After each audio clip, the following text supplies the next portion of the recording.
Welcome to the Undisputed podcast. I'm your host, Jenny Taft. This podcast is the full show from today's episode of Undisputed from start to finish. They've got a busy slate, so skip Shannon. Let's get to it.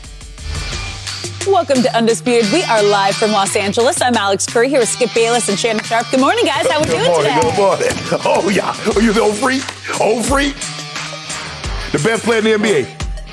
Best player in the NBA hasn't played for a while. Yes, he has. So we're going to talk about that. But you know what I heard? What'd you hear? I heard that your man LeBron James is going to be driving the lead car in the Rams victory parade in downtown LA today. He's going to be honking and waving at everybody saying, "Remember me?" Champ. We? Lakers, Dodgers, Kings, you up. Lakers once upon a time. You hate City of champions. But let's start with the Lakers, because LeBron's Lakers opted not to part ways with Russell Westbrook at the trade deadline, choosing instead to keep future assets rather than attaching them to Westbrook to dump his salary.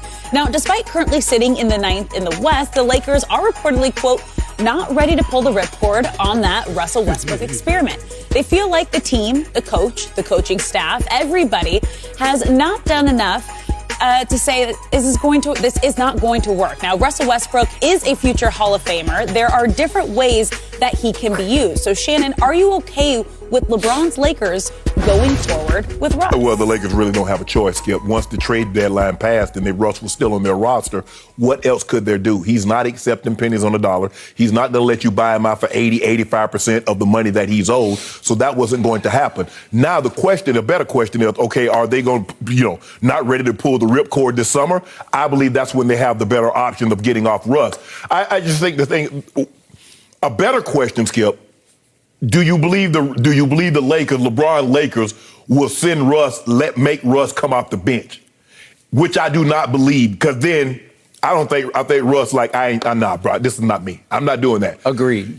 He had a problem. He let you get away with it one time, Skip. Remember they benched him for the fourth quarter? And he's like, hey, we won. But the next time he came around, he was tapping AD and Brown on the head. I'm sorry, I can't be out there with you. Frank made a decision.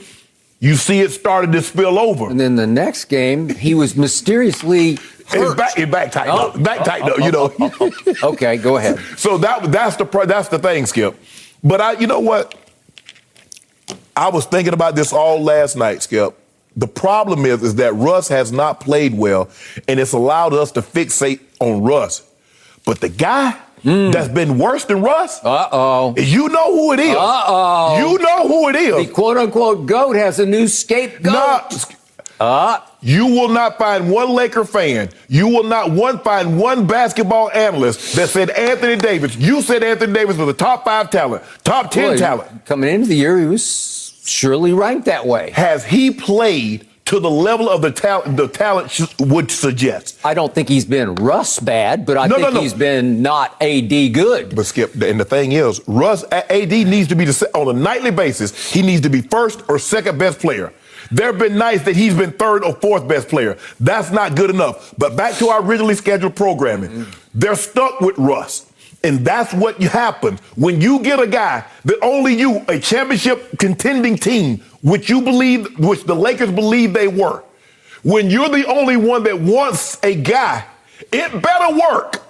Because nobody else that's in contending position is going to take him up off you if he doesn't work for you. Because they're like, well, hell, he ain't working for you. How the hell you think he's going to work with us? He can't work with LeBron, a pass-first guy? Nah, AD goes out, so that's your opportunity. Okay, now it's you. He's been in this role a lot, Skip. He and KD, 1-2. He and James Harden, 1-2. He and Bradley Beal, 1-2. So now AD's out, you and Bron, 1-2. And it hasn't worked. It's not going to work. I didn't think it was going to work in the beginning. I said if it were to work, the only reason that it would was because of LeBron. Well, foolish of me, I was like, well, hell, KD couldn't make it work in a year, and KD was in his early 20s. How the hell LeBron gonna make it work in his mid-30s? No, you're stuck. It ain't no pull the ripcord or Band-Aid or whatever terminology they want to use, Skip. When you get a guy like Russell Westbrook, it better work, because guess what? You're not going to be able to get off him during the season. So they're stuck with him. They have no out. They have no other options. This is the rock. Hell, they don't got anybody wants. Oh, what? Who? You want to trade Stanley Johnson? You gonna trade Avery Bradley? DJ? Trevor Ariza? Who? Other than the big two, who else or someone? Skip, they couldn't even trade Tucker. They was gonna trade Tucker and a first-round pick. A team was like, nah, we good. So you got two guys and you want to keep both of them. So you stuck not only with Russ, with the rest of this entire roster, unless you buy Kent Bazemore, you buy DJ, but you stuck with this. You stuck. By the way, quick point of order, ESPN did report that at the trade deadline, they had a deal that was done for Christian Wood to come to the Lakers from Houston. Yeah, they want to dump more salary. Lakers said, nah. They did not want, according to the ESPN report, they didn't want to go over the luxury tax. Yeah. Really? Wait a second. The Bus family? No. Led by now Jeannie Buss? No. The daughter of Dr. Buss didn't want to go over the luxury tax? We'll go. The Lakers will go over the luxury tax for Dame Lillard. They'll go over the luxury tax for Jason Tatum or Jaylen Brown. They ain't going no damn luxury tax for no Christian Wood. Well, if it would help, why not go? Well, hell, he should help Houston. Are you pinching pennies now in La La Land? Well, he hadn't helped Houston. I thought it was Hollywood. I thought it was the plunging Rams. They'll do anything. No. It's They did. The all-out Lakers and the all-in Rams. I see. But here's the thing, Skip. The Lakers, the Rams aren't plunging for just backup guys. They plunge for Von Miller, second and third. Von Miller was a Super Bowl MVP. They plunged for Odell, who's the Rookie of the Year, who's a 3-time Pro Bowl. I do think Christian Wood's pretty good, but he's not one of those. Yeah, exactly. He's not a life changer. Is he worth going into the luxury tax for? Yes. If it would help you a little bit, if it would make you 2% better at the trade deadline, I'm going over the luxury tax. Because what does the Buss family really care about the luxury tax? Okay, Skip. Seriously. You know what, Skip? That'll move us up from 9th to 8th. Oh, you're still in the play-in. And you're in the luxury tax in the play-in. Stop if it moved you up to 6th, where you didn't have to fight with the play-in, right? Okay. I'm going to say this one last time to you, because you are hard-headed, so am I. But I'm going to try one last time to drive this through your hard head. John Wall was sitting there on the table by all accounts, widely reported that Houston said, yes, we will do this. We will trade you problem for problem, except that John Wall would have been far less of a problem for the Lakers than Russ would have been. How? And yet you have to throw in a 2027 first-round pick. 2027? Yes. Last time I checked, we're in 22? Yeah. Wait, that's 5 years. Who cares about 5 years? You've already mortgaged the future. Who cares? Just do it, because it would give you a far better chance of being a contender in the West. I believe it would have clarified. It would have cleared the decks enough. John Wall ain't making nobody no contender. Stop that. Okay, I'm talking about addition by subtraction. I don't even care if John Wall plays. He's a clutch client, so maybe he just go along with whatever's supposed to be the mood of the team now. I'll just sit and watch. He can be an assistant coach for all I care. He can be a practice player. Now he Jared Dudley. You think he gonna be Duds, huh? It just doesn't matter, because John Wall doesn't have near the first ballot Hall of Fame ego that Russ does. You know it, and I know it, because John Wall's not considering himself a Hall of Fame player. No, well, he's not. And nothing to consider. Okay, well, there you go. So you'd have somebody who would be pliable, who would be coachable, who would be malleable, who would say, whatever you need, I'll do. If you want me to sit, I'll sit. If you want me to lead the shock troops coming off the bench, I'll do it, because he's a clutch client. And LeBron could reason with him, and Rich Paul could reason with him. And it would have been smooth sailing all the way home. And I still say there's enough talent on this team. They could make a little bit of a playoff run if you got Russ out from under. He is the biggest fly in the ointment, because he's about as giant a fly as you've ever had. Right. And the problem with Russ is he is so psychologically devastating to a basketball team now, because I've never seen a phenomenon like this, that he's clearly a slam dunk first ballot Hall of Famer. Yeah. Just as a solo act stat machine. Yeah. 4 out of the last 5 years, he averaged a triple-double. We thought 1 year was impossible, since the great Oscar did Big O, 61, right? 62, yep. Yes. And he did it 4 out of 5 years, and he's not that far off this year. I don't think he can get it now. He probably can't, but he's what? 18, 8, and 8. So it's okay. Everything's down across the board, and he has done some sacrificing. He's also a complete and utter disaster that is so hilarious to watch that you'd laugh if it weren't so sad for your Lakers. Yeah, because he's never been in a situation like this, Skip. You think about OKC, he was revered. You think about Houston, they applauded him. Washington, when you go here and they yell, no, don't shoot, boo, boo. Skip, he's never experienced anything like this. I don't know if any great player of his caliber has gone through what he's gone through this year. Okay, so in honor of that, today, just to drive home this point, man, you're terrible, Skip. Our all-pro staff here at Undisputed has labored all night long to put together a montage. Some of his best work. Of the worst works. Russell Westbrook blooper reels that date back over actually the last couple of months. And it's a sight for very sore eyes. If we could see it, please. Oh, you put it in the music. Oh, I can't believe you put it in the music. Watch it. Russ, come on. This is straight comedy. Russ, come on. You got to at least hit the rim with that. Whoops. Oh, my God. Okay. Russ. Come on, just think. Have a clue. Just think. Calm down. Oh, God. He's making you laugh. He held the pose on that one. I ain't never seen nobody shoot a 7-foot air ball. No. I love his glass shots that miss the rim, too. Russ. Come on. I don't know. Who's he throwing it to? Book. Okay. And look, it's pathetically hilarious. It is. Because it's hard to watch, because it's painful. And I do. Listen, I hurt truly for LeBron on this. He's got the highest IQ in basketball. Of anybody on that floor, he's the one who hurts the worst because he's saying, what are you doing? Skip, we've never seen Skip. I mean, Shaq has a thing called Shaq and a Fool. Yep. And occasionally a guy will make it, but Russ makes it every night. This is you said he's a first ballot Hall of Famer. He's a top 75. In the 75-year history of the NBA, he's one of the best 75 best players of all time.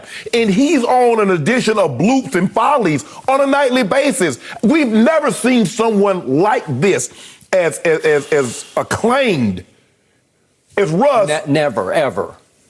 He is acclaimed. I agree. And I can't disagree that he's going to be a first ballot Hall of Famer because he earned that. Right. With extraordinary, it's solo act performances, but it is performing. Yeah, he's led the league in scoring a couple of times. He led the league in assists a couple of times. He's been an all-NBA player. He's a multiple-time All-Star. Yeah, you've got no choice but to put him in. Simply the greatest 6'3" and under rebounder we have ever seen. Oh, yeah, absolutely. You remember Fat Lever back? Yeah, I do. It's Denver.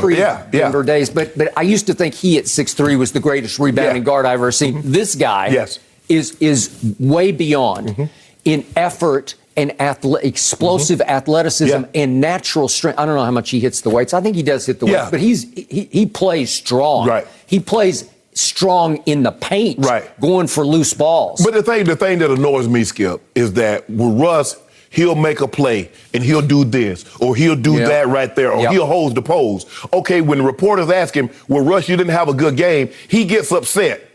Bruh, you can't have it just one way when you do things good. That's the reporter's job. When you didn't play well, when you 3 of 17 and you turn the ball over 5 times, why are you getting upset? But as soon as you make one shot, bruh, come on, man. Well, you're living in the past. That's who you think you are. And he's as self-delusional as any player I've ever seen because he can't see what's happening around him. He doesn't get it. All these seasons, as you mentioned, those last 5 seasons, 4 of those have ended in triple-double. So that's how he sees himself. Right. As a Russ as 28, a 27, 28-year-old, not the Russ in today's terms. Yeah, and he continues to make mistakes that a high school point guard would get yanked for in a second. Absolutely. For any one of those mistakes, you'd get yanked. You'd have to go sit beside the coach. After a while, you get benched. Yeah, that's you're not starting lineup anymore. You're just out. And yet he still leads, to this moment, the entire league in total turnovers at 225. And he is who we thought he was, who LeBron should have seen that he was. LeBron knew this, but he's, so he's shooting 30.1% from 3. Well, that's about on his career average of 30.5. Yes. Except the problem is That 30.1 from three ranks 150th of 156 qualified three-point shooters. It's hard to overcome that. And then his free throws, he used to be decent from the free throw line, and now your starting point guard for your Los Angeles Lakers is shooting 67.7%. That ranks 102nd of 104 players. Only the aforementioned Christian Wood and now Andrew Wiggins are beneath him in free throw shooting. It's hard to overcome. Because he's going to shoot some free throws and he's going to look, Westbrook them. Well, think about it, Skip. You said it's hard to overcome. He's inefficient at shooting the ball anyway. And now when you foul him, put him on the line, he's not going to make you pay for fouling him. So now it's a double. So what do we do? He's one of the worst guys in the paint. Like I said, Skip, of 38 guys with at least 200 attempts in the paint, he's 37th. There you go. He shoot 53% on layups. How the hell you shoot 53% on layups? Seriously, I'm not exaggerating when I tell you, I've been watching this game for a long time. He has the worst hands of any point guard I've ever seen. They're terrible. He can't control the basketball when he takes off. He can still explode on occasion, not quite like he used to. And by the way, defensively, he still ranks okay. He's 44th overall in defense. I don't know how, Skip. I know, because he gets lost so many times. He gets blown by. LeBron's now ranked 190th in individual defensive win shares. As a team, they're still sort of hanging in there at what are they, 14th overall? Yeah, they're 14th. So let me make sure about that. 14th overall, which is it's better than it feels. Well, you can't, Skip. You can't be 1, 14, 15, 16, 14. That's not going to cut it. No, it's not going to cut it. So Ramona Shelburne's remarks on ESPN and she's very plugged in. And her point is, from what she's hearing from the inside, is that they weren't ready to give up on Russ because I think their pride's getting in the way. That's how I interpret this. He's a local kid. He's a local kid, and they feel like, have we done enough to help him? And obviously, has he done enough to sacrifice for us yet? Are there other ways we can go to better utilize him? Bring him off the bench. And in the end, it would be, he's just not going to, he will not literally sit still for that. He won't. No. I'm sorry, the ego's too big, and he's going to go James Harden on you. If you push it too far, he's just going to quit on you. Now you're going to have double jeopardy, right? Yes. You're going to have him causing a distraction before the game in the locker room, right? Okay, and then Ramona's final point was that the Lakers didn't want to make change just for change's sake. Well, I thought it was change to get way better, to clear the air, kind of a change. But they're too proud. They're the Los Angeles Lakers, and they're like, no, we can ride this out. We can figure this out. We have the brain power upstairs, obviously, with Pelinka and Kurt Rambis and the buses. And they all think we can figure this out and make it work, because their point about Russ is he's still too talented to give up. What is good is that, Skip? What good is the talent if it's not manifesting itself in wins? There's a lot of talented people in the NBA, but that doesn't necessarily mean it equates to winning. But let me tell you what has happened, Skip. That championship brought them another year. You got 2 years. Now, the Laker Nation is not going to be as quiet, not as accepting next year as they have been this year. You got a championship, and so that bought you a year or two. It won't buy you year 3. So you got to make a decision. This is Skip. You know, this is L.A. There's too much going. Now, the Lakers have bought Lakers and Dodgers because they've been here for so long. The Rams don't have that luxury. And we're going to talk about the Rams having to go all in. But, Skip, the Laker Nation is about championships. This here is unacceptable. And 5 games under 500. And by the way, the pressure just ratcheted up because the Rams just broke through and won the Super Bowl. Thank you. Okay? And they're 5 under 500, and they face Utah tonight at home as a 5-point dog. Oh, we got them. Okay, well, do you? What part about we got them? Put 2 cases on it. Seriously? Seriously. Okay, done. Thank you. I got Utah tonight. Beat the brakes off them. Okay. And see, you could. I was gonna give you some points, but since you didn't want no points, we're gonna beat the brakes off y'all. It should be. I should be giving you points. Yeah, we don't want that. I was gonna give you them 5 points. Yeah, that's like really? Do you want to? Nope. Okay. You done took it for nothing. Okay, I'll take 2 cases. I got the Jazz. And guess all what? That Jazz. Skip, here's the thing, Skip. They haven't played since Saturday night, well rested. A lot of these guys, other than LeBron, not going to have to play again until a week from Friday. Throw it all in. Go it all in. LeBron James about to have a 30-point triple-double, guaranteed. Well, he owes his basketball team because last seen on the national stage on Saturday night in the fourth quarter, a game that the Lakers trailed by only one going to the fourth, LeBron James went 1 for 10 in the fourth. That had to be the worst fourth quarter of his life. Well, that was one of his worst games ever. 9 of 27. Yep. He scored 26 points. He had 27 shots. He also had 3 turnovers in the fourth quarter. 1 for 10. And by the way, to a little tip of the cap to Russ, that was actually on Saturday night the best you're going to get of Russ because he basically stayed out of the way, right? Yes. He goes 7 of 13. That'll work. We can live with that. Yeah, and 1 of 2 from 3. So we only tried 2 threes, but he actually made 1. He made all 4 of his free throws. Yes. So he goes 19, 7 rebounds, 5 assists, 1 turnover. We can live with that. 1 turnover. You can live with that, but you cannot live with the King going 1 for 10 in the fourth quarter of a winnable game. No. All right? Because he got off to a really great start. He got hot there like the second quarter. He was going playing really, really well, and then the wheels just came off. But, Skip, it's just hard for him to sustain it. I mean, at his age, you see he can put together, 10, 15, 20 minutes of a stretch. I agree. But that's when AD needs to take over so LeBron can okay, I'm chill now. I already got me 20 in the bag. I can just chill, let AD take this whole third quarter, midway through the fourth, and if they need me to close. That man ain't got no business playing no 40, 38, 40 minutes in a ball game at this juncture of the season, let alone his career. You guys are in big trouble. You know it, and I know. Yeah, I do know that. Yeah. But we gonna beat Utah tonight. Really? And they in big trouble. It sounds like you have no respect for Utah. I got little to none. Yeah, got a lot of respect for D-Wade. D-Wade, rock on, bro. But we about to beat the brakes off your team. No, unfortunately, he's not playing tonight. Oh, well, they showing up in trouble then. Watch me give we just hope that the Lakers can figure something out for the rest of the season. Yeah, I hope so too. No mercy. In a Pro Football Focus list detailing the top 101 players in the NFL this season, Skip's guy Micah Parsons came in 10th place ahead of Defensive Player of the Year T.J. Watt and MVP Aaron Rodgers.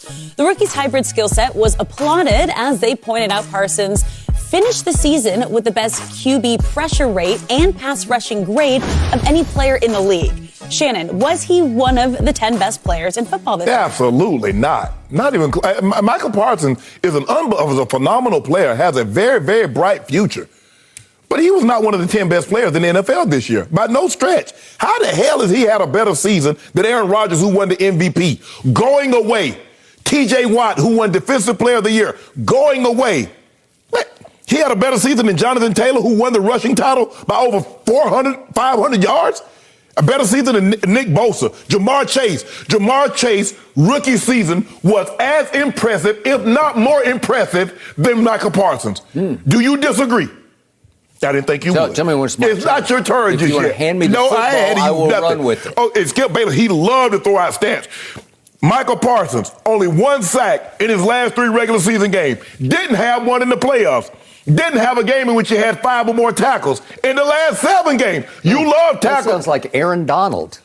Aaron Donald plays defensive tackle. There are not very many defensive tackles that end the game with 10 tackles in a game. Michael Parsons plays linebacker. Exactly. Yeah. Ray Lewis played linebacker. I was on the team when he had 20 in a couple of games. Yeah, that's what normally happens. Al Wilson had 19 in a couple of games. Yeah, that's what happens. Linebackers, they go side to side. They make tackles. That's what they're supposed to do, Skip. Michael Parsons lined up 25 snaps as a cornerback. Okay, cornerbacks make tackles too. Did you know that, Skip? Yeah. Cornerbacks are allowed to make tackles? Well, when that happens, you're in trouble, but go ahead. All I'm saying is this, Skip. I'm not saying the guy isn't good, because he had a phenomenal season. He has the potential to be great. But this is see, they're just going overboard with this. And this is what I'm talking about. And I think you started this because it was you. Now, when I say Aaron Donald is going to have a comparable career to Lawrence Taylor, you look at me like I got 4 heads and 17 eyes. But you talk about Michael Parsons compares favorably to LT. I'm like, what? Hold on, wait a minute. Aaron Donald, 3-time Defensive Player of the Year, Super Bowl winner, 7 first-team All-Pro, a Pro Bowl every year he's been in the league. He's not even close to LT, but Michael Parsons, he reminds me of LT. On what planet, Skip, he had a phenomenal season. But he didn't have a better season than Rodgers or Watt or Josh Allen or Jonathan Taylor, Nick Bosa, Jamar Chase, Kelsey, Andrews. Come on, Skip, don't do this. Why you do this? I didn't do it. Why Pro Football Focus do this? I don't work for Pro Football Focus. You know somebody. You got some scoop, inside scoop. You've been in this business far too long. You know somebody in them back rooms watching tape, or they call themselves watching tape. They're not watching tape. My man Mike McCarthy used to work for him. Yeah, you see how that worked out? Because clearly he hadn't been watching tape. But Skip, no. Micah Parsons is not one of the 10 best football players in the NFL. That was AC's question. Is he one of the 10 best players? Absolutely. 1,000% not. He's not. I repeat, as Maury would say, he is not one of the 10 best players. The irony of your answer is you saw him coming before I did. I did. But I got fixated on I got to have a cornerback, and I didn't care about anybody else in the draft except one young man who was the son of a very good cornerback once upon a time in this league, Patrick Surtain. And your Denver Broncos stole him right out from under our nose. Yeah. And we were forced to trade back and relegate ourselves to taking Micah Parsons. I didn't even care about him at that point. But then in training camp, he started to flash. In preseason games, he really caught my eye, leaping off my TV screen until early in the season, I start calling him 11 from heaven, changing the way my defense played. As Mike McCarthy said, never seen one side of the ball flip the way we flipped our defense from last year to this year, right? I've never seen a head coach get flipped as quick as well, that's a whole and we're about to speak on that in just a few minutes here.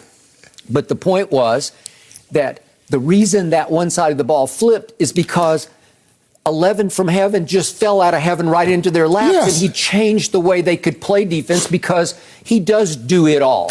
Unfortunately, as Pro Football Focus says in its little capsule here, he moonlighted as an edge rusher. And I'm saying that should be his day job, not his moonlight job. Right. He should do it way more often because I'm going to repeat what Alex just read. All he did was finish the season with the best pressure rate and pass rushing grade of any player in pro football. Are you kidding me? That's all I need to know. But let me ask you a question. Let me ask you this. Did he receive the attention of an Aaron Donald? Did he receive the attention of a T.J. Watt or a Myles Garrett? As we wore on, as we got to the game, he wasn't double skip. He was not double. They were chipping him. They were starting to chip him when he'd line up on the edge. The problem is, it's so unpredictable where he's going to line up that it's hard to scheme double him. You know, it's hard to go in the huddle and say, okay, we're going to do X, Y, and Z to double him, or the back's going to chip him. Well, what if he's coming up the middle? The back's still going to try to chip in the middle because sometimes he just stands up and lines up right over the center. One of the A gaps. You know, he's going to come one way or the other. Okay, so the point is that I wanted to see a lot more of him lined up on the edge where he can do the most damage because, as you know, edge rushers don't grow on Southern California palm trees. I mean, there's only one Von Miller, and he made a difference for the Rams to the point that he helped free up Aaron Donald a little bit more than he used to be freed up. Yes. Okay, so the point is, I have a huge problem with grading where you take grades by position and then you rank them against grades at the quarterback position because clearly, I can disqualify this whole conversation by saying clearly quarterbacks are 100 times more valuable than edge rushers in the end. In the end, you can't win. Well, what's the essence of the National Football League? You can't win without a quarterback. It's just as simple as that. That's why he gets the most protection. Okay, and see Tampa Bay. Just see what was happening with Jameis. And I like Jameis. I underscored, take him number one. You know, he's got that kind of ability.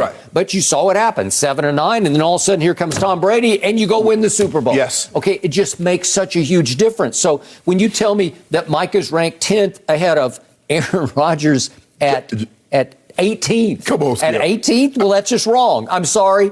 He's got to be somewhere in the top 5 because he plays. I'm trying to figure out how does he get ranked that low, Skip, with the season that he had? Matthew Stafford, 43rd in overall grade. But they're taking the grade within the quarterback ranks and projecting it across up against where Micah ranked among edge rushers, right? And all of a sudden, Micah's grade is going to be a lot higher than Matthew Stafford. Matthew Stafford led the league in interceptions. Matthew Stafford threw 4 pick sixes. That's why he ranked all the way down at 43rd. And we talked all year. Patrick Mahomes is 69th in overall grade. 69th. Well, he's still a homeboy. He's still dangerous. They're still going into next year. Fox Bet says they're the number 1 odds team to win next year's Super Bowl. Okay? It's because he plays quarterback. Did he slump this year? Did he decline? You better believe he did. He had a rough ride for about 2/3 of the year, and it dropped him all the way to 69th. And then we're going to talk about this a little later.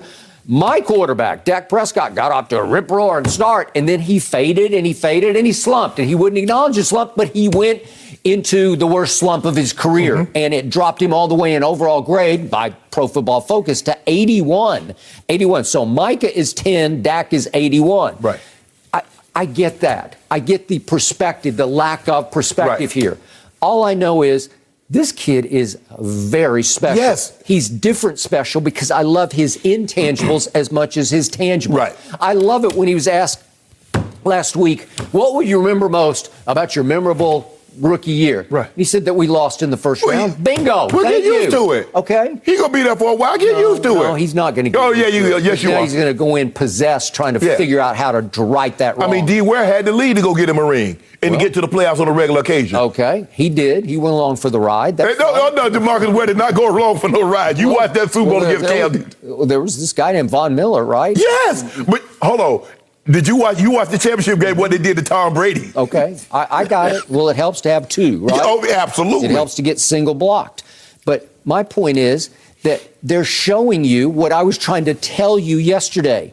Micah Parsons is coming. He played last year at 22 years of age. Yes. Still a baby. I don't think he's got his man body yet, but he's a huge human being. He's bigger than you think. When I talk to people who've been around him, even people that I know at Super Bowl he's 245, 250. I think he might be north of that. Yeah, he's 245, 250. And remember, he took his shirt off out in the cold in Las Vegas at the skills competition and said, you want to race? Let's race. And he ran 40 because he ran 4.3. He can fly. Yes. And his closing speed, his suddenness is stunning to my eyes. It's even beyond LT's slightly in extreme suddenness. LT was, but Skip, back then, you needed a physical player. LT is way more physical than he is. Because they weren't passing the ball like they do now. Washington was running it. Cowboys was trying to run the ball down your throat. Philly, the same thing. Listen, so you had to have a big guy that was standing there and hold up against the run. And number 56, Lawrence Taylor, would flash. He would jump off your screen. Because remember what he yelled before one game? Let's go after him like a pack of crazy dogs. Crazed dogs is what he said. Yes. Okay, he played like a crazed dog, right? Well, Joe Gibbs changed his entire offense to be able to deal with it. Okay, so I just want to demonstrate how much Micah changed games for my Cowboys. Because remember, game 2 out here against the Chargers, is it not sink or swim? Because they lost to go on that Thursday night opener. And then what did he do to Justin Herbert? Remember the play where it looked like they'd scored to Jared Cook and they got flagged. Got a penalty, and here's this is the big play, because that's a sack of minus 18 that took them so far back out of touchdown range that they couldn't go for it on fourth down. They couldn't even go for it on fourth down, so they had to kick a long field goal to tie it at 17, and then here came Dak, and that was one of his best drives of the year. And Thunderfoot saved Mike McCarthy from clock management disaster at the end of that game. He had a kick from Irvine. Yeah, he did. Okay, then remember Thursday night, another big stage game at Saints, which has been a hard place to win, and I know it's just Taysom Hill, but my Cowboys are up 20-10, and Taysom Hill's facing a 3rd and 2 at the Cowboys' 26-yard line. And look how sudden this is. I mean, Taysom Hill's just like shell shocked. He came so hard and fast that the closing speed just engulfed him, and he had no chance but just to cover up, duck and cover, right?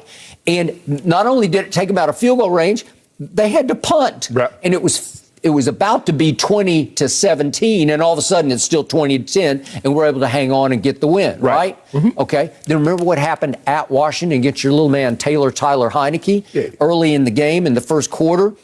The sack here. This effectively he just blasted him. It effectively knocked Taylor Heinicke out of the game. He did come back to play, but I think he was... Oh, yeah, back of his head. The first thing he hit was back of his head. Yeah, he was out. He was rocked. He was definitely woozy. This is your arch rival on the road early in the game. That's a statement play and a statement hit on the quarterback who's not the same after that. Right. Okay? Changing games, because that's a losable game against a division rival on the road. They're going to play hot and high, and they're going to come after you, and that changed the game. He changed the game at the Chargers. He changed the game at the Saints. He changed the game at Washington. He changed the way we play football. What about T.J. Watt? Changed the game in Buffalo. Okay. Changed the game against the Ravens twice. Okay. I got it. But what did it matter for his team in the end? Who?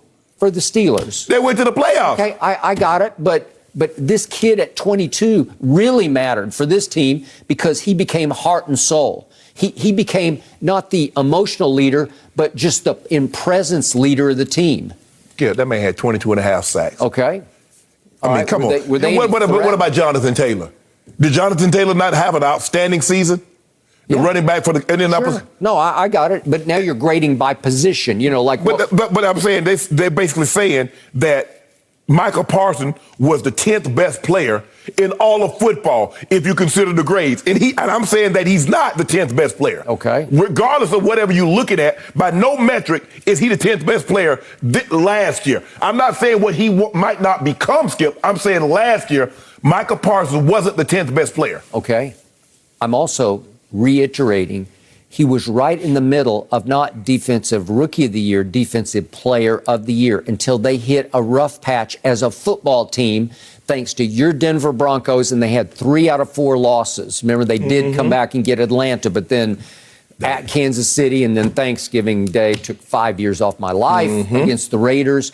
It was such a rough patch that he drifted out of the conversation for defensive player of the year. Yeah. If as a team they had been able to overcome, maybe if they'd won the Raiders game in overtime, it would have helped make his case a little better. But he fell slightly out. I just don't know how he was going to overcome a guy that tied the NFL sack record with 22.5 sacks, and he had 13. Okay, it would have depended if they could have closed with the rush and been the number 1 seed.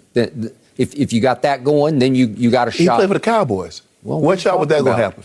Well, how was that going to happen? Well, we were right in position to pull it off. But you know who Skip. Should we have beaten the Raiders? No. Believe it. Should we have beaten the Broncos? No. Fangio, well, I gave you the blueprint how to beat the Dallas Cowboys. And then Jimmy G come in there and put something on you. We gave Vic Fangio the blueprint on how to lose his job, right? And there you go. There you go taking a swipe at head coach Fangio. Yeah, all he did was give teams the blueprint how you do it. Yeah. Shut down Zeke and make Dak beat you throwing the ball. Were we not favored to beat the 49ers? You were favored to beat the Broncos, the Raiders? We were. It will happen. Yeah, favored to beat Arizona at home. It will happen. Yep. Okay. Well, so way to go, Micah. He's my only hope going forward. And you got a $75 million quarterback. You talk about that's your only hope. Okay. And I do think that at age 22, he's got a real shot of passing Aaron Donald in accolades, more sacks, more defensive player of the year awards. That's what's going to happen. He's 22, and Aaron Donald is already talking about retiring at 30. Retiring. I'm feeling ill. Yeah. You ill. Skip, you just think like Aaron Donald's like just growing trees. Do you just think Michael Parsons he gonna pass Aaron Donald? Well, look at the start at 22. You do realize Aaron Donald. You get graded as the single best pass rusher in football at 22. What do you think is going to happen from here? You do realize Aaron Donald won the exact award that Michael Parsons won, right? Okay, good. And you do realize he's thinking about stopping. He ain't stopping. Well, how do you know? He ain't stopping because the Rams go sweeten that pot for him. Okay. Make him the highest paid again by 28, 20. I don't think this was all about money. Don't you worry? Why you worried about what we got, the Rams got going on? We got a championship, baby. Which bandwagon are you riding now? The Rams? Hey, I've been on I told you Matthew Stafford was going to get it done. You didn't like Stafford. I like Stafford. Yeah, he threw it Skip, to I'm with you. No. Parsons is going to have a bright future, and man, he is exciting to watch. But let's switch gears because according to a new report, James Harden's tenure in Brooklyn came to an end when Kevin Durant called Nets GM Sean Marks the morning of the trade deadline to endorse moving on from the former MVP. The two had apparently been at odds for months, with one person familiar with the situation saying, quote, KD didn't want to get rid of James, but he knew it was over. Shannon, what does this tell you? It's harder to balance a team with egos than people actually realize. Skip, it's hard. Kevin Durant put this team together. Kevin Durant put this team together. He's the de facto best player, and there's no question about that. How do you figure he put it together? Hold on. Is James Harden there? So, hold on. He called Bobby Marks and says, okay, he okayed the trade. He also called Bobby Marks and says, okay, I'm okaying the trade for him to come. The reason Kyrie is there, if Kevin Durant says, look, I'm coming to Brooklyn, but I want you to sign X instead of Kyrie. Kyrie is not in Brooklyn. X is in Brooklyn. Kevin Durant put this team together. If LeBron James, you say LeBron put the Miami Heat together, let that thing had blown up. It goes to show you how hard it is, Skip, because they stayed together for 4 years. You saw Golden State. Kevin Durant wanted to put a team together outside of Golden State that says, hey, I can do this too. Yep. LeBron did it. Bob Myers did a great job. But Skip, the thing when you get super teams like this, everybody has to sacrifice. Sure. And everybody has to believe everybody is sacrificing. The moment Kyrie did not get that vaccine, James Harden said, you're not sacrificing. Now, you tell us you want to sacrifice. I see KD got it. I see everybody else got it. I saw Kyrie 2 weeks. He ain't tell the front office. He tell his teammates, bro, I need some time away. Yep. That's not sacrificing. Okay. You're looking at the betterment of you for you. James Harden said, hold on. And I get it. People say, well, James Harden quit on Houston. He quit on Brooklyn. Kyrie quit on Cleveland, quit on Boston. So what's to say? But Kevin Durant is finding out that it's really hard to keep things together because, Skip, even after the third, we started hearing things in that third season before that blow up with Draymond that, feeling some type of way. I don't, the adulation that Steph gets, I'm not going to get that because this is not my team. So he went, that's his team. Brooklyn is his team. And if LeBron James put together a super team and that thing imploded after a year and a half, whoo, and then James Harden said, my first choice was to go to Philly. That's what he said. Now, if it's a lie, he told it. Now, you made a big old deal about Paul George not wanting to go play with LeBron. Definitely. Oh, we'll make a big deal about James Harden wanting to go play with Joel Embiid. He said, I want to go with Joe. He didn't call him Joel. He said Joe. That's what they call him. Yep. Big Joe. They call him Joe. Everybody calls him Joe inside. Yeah, so Joe. Yeah. He wanted to play with Joe, not the best player. Hold on. You mean to tell me somebody doesn't want to play with the best player in the NBA? James Harden didn't.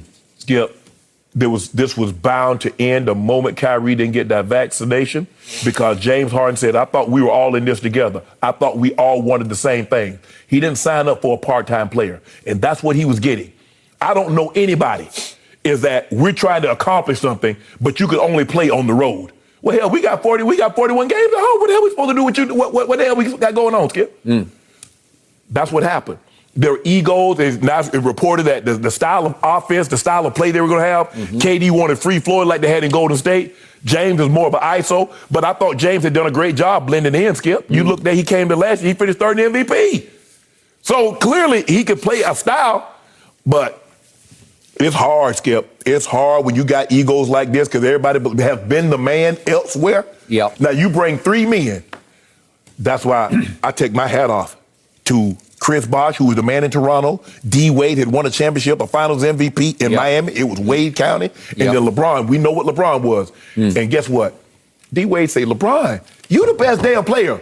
We'll follow you. Chris Bosh say, bro, do you. Somebody wasn't willing to say, do you.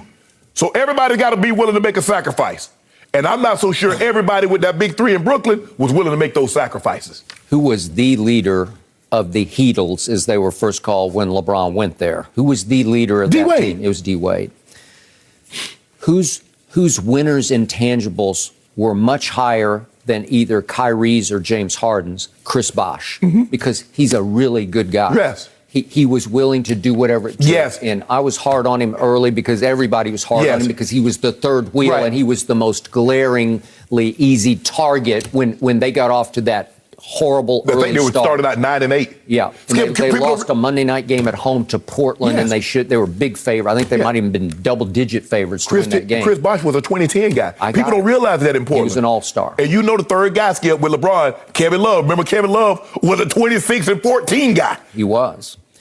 You have to have high winners intangibles to blend the three. Yes. And obviously, they had to both defer to LeBron, to you be you. You do what you've been doing in Cleveland. Just go ahead. Yes. We'll figure this. It took a little while. Yes. And it took a whole year. It took a finals loss. The finals was a disaster. Disaster for LeBron. It was. Okay. So now, what was happening here this year?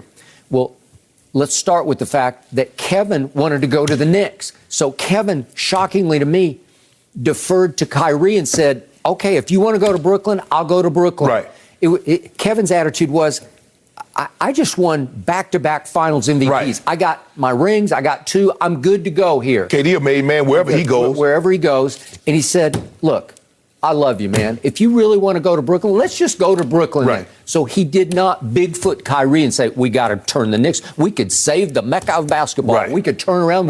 We'd be the biggest stars in the history of New York City basketball if we could make the Knicks champions. Oh, right? absolutely. And they would have been. But they go to Brooklyn. Right. Okay.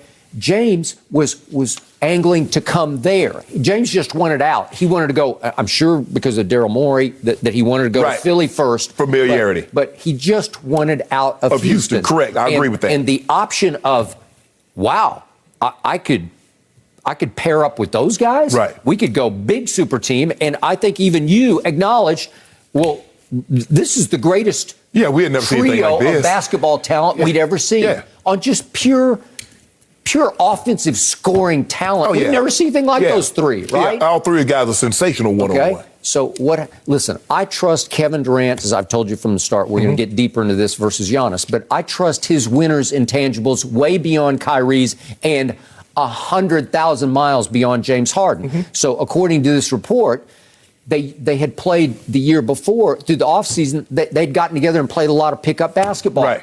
And for some reason, this past offseason, James wouldn't show up for any of their runs. You know, like out here at UCLA, he just wouldn't show up. Right. But when he did show up for training camp, Kevin was very upset, according to the report, that he was way out of shape. And you could see that because he just lets himself go. Right. He is the flip side of LeBron James in offseason workouts, right? And then it started to irk Kevin that James started openly talking about testing the free agent market after this year. Yeah. Because it's just a blow to your ego. Like, well, I thought we were all in this together. Why would you start publicly acknowledging that, right? Yeah. And he said, I've never been a free agent before. Okay. And then all of a sudden, and it did start, I give you full credit for what you said about it. All started with Kyrie and the vax mandate. Yeah. Okay. If you alleviate that, maybe they're still there. Yeah. Maybe. Because James Harden believes everybody's bought in. Yeah. James Harden said, how can we all buy in if you're not doing Kevin Durant? If they said Kevin Durant, it's going to increase your chance of winning a championship if you sleep at Barclays. Kevin Durant's getting a suite at Barclays and he's staying there. I've never worried about Kevin Durant and him buying into anything. Mm-hmm. Kevin Durant don't want to lead. Kevin Durant just want to hoop. Y'all let whoever, Bobby Marks, but Skip, think about it. 1 week into when they signed him, what did Kyrie say? We don't even need a coach. He did. How the hell that going to play? Yep, I agree. Yet, there was a turning point when James Harden flat out quit on his second team in 2 years. And because of that, I'm out on him. I'm done with him because in the basketball context, he's a bad guy. I don't mean it in he's the not life a bad context. person. I'm talking about as a teammate. Yes. As somebody that you can quote unquote count on or not count on. Right. He's a bad guy. Right. He's trouble waiting to happen. He will either disappoint you or just completely leave you flat when you least expect it. Well, he's under immense pressure, Skip. Like you said, he quit on the way in Houston. Okay, they said, okay, you couldn't win in Houston. So they had robbed you, but Brooklyn. We don't have time to go through all the chapter and verse of what started happening down the stretch for the Brooklyn Nets here. with James being late to games, showing up at halftime for games, and then he has been notorious for this his whole career. But if you play at San Antonio, he's going to take a little side trip and leave the team as it goes on to Denver. He's going to Houston to club. Yeah. And he's just going to do it. And he's been doing it his whole career. But everybody know James Harden in the club. Okay, everybody know James Harden. We call him adult entertainment businesses now, Skip. One of those. Yes, correct. He been that way. And if you're going to play at Utah, he's going to take a left turn out of the locker room, and he's got his private plane waiting and fueled up for him, and he's going to Vegas. Yeah, baby. It's close. James Harden sound like my type of guy. James, look your boy up now. Yeah, your boy like the party too. He might take you along for the ride sometime. But hold on. I thought as long as you balling, you hooping, it didn't matter. James Harden was balling, he was hooping, but he became very unhappy. He's like, Skip, he was like, well, Kyrie ain't all in. Why should I be all in? Why should I be all gung-ho? Yep. He chose this. So this story says that Kevin fought against trading him straight up for Ben Simmons. Obviously, there are other things thrown in at the end on the trade.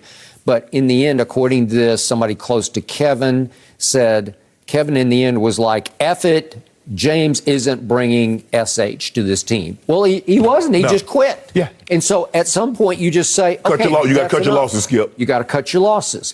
I thought the Lakers should have cut their losses on Russ, but they didn't.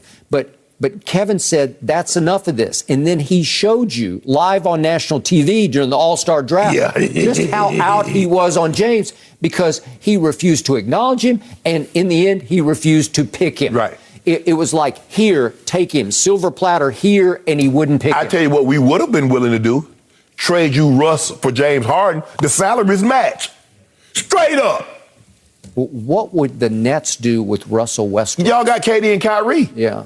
Well, that's why I say it's like addition by subtraction, except now we, the Nets, got Ben Simmons. Now, we had James. Wait a second. We got Big Penguin.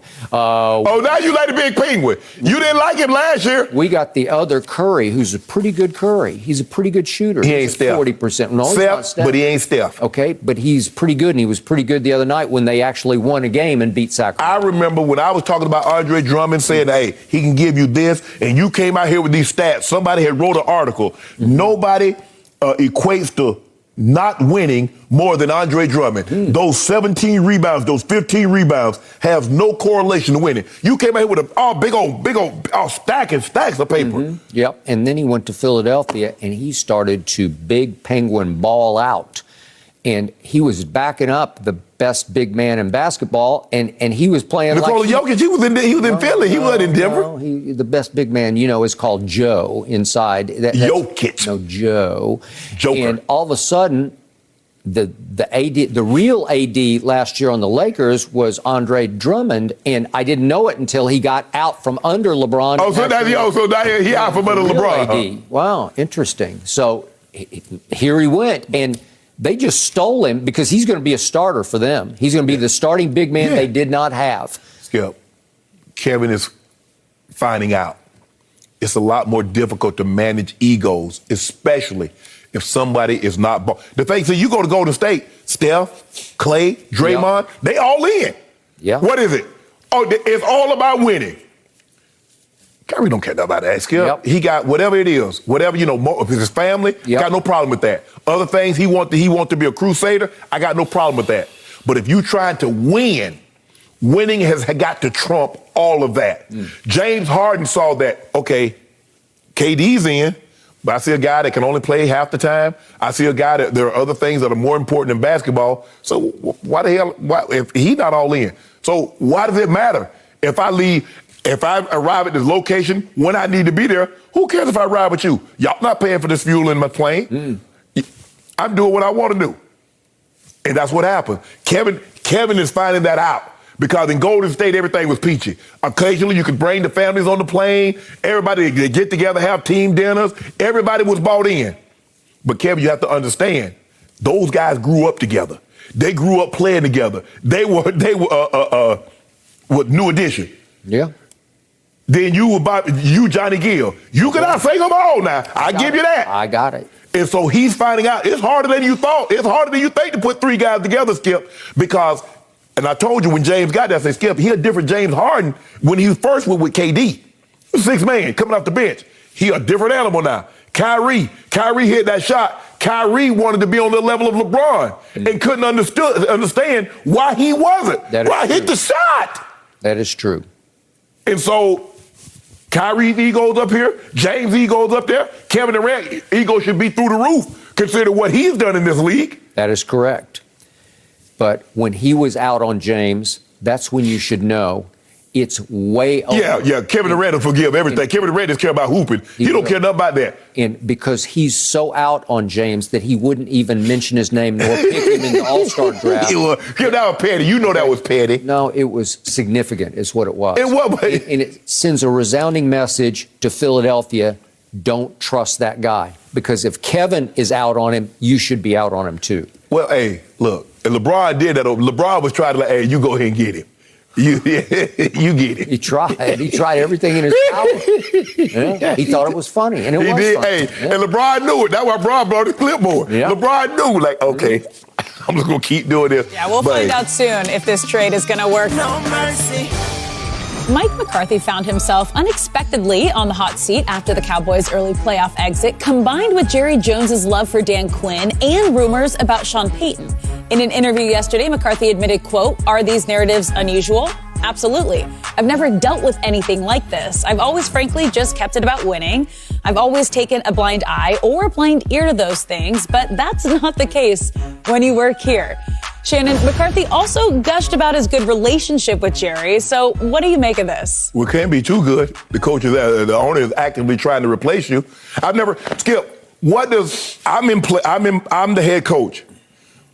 Okay, Dan Quinn is up for jobs. He's done a great, unbelievable job. What does Dan Quinn have to do with me?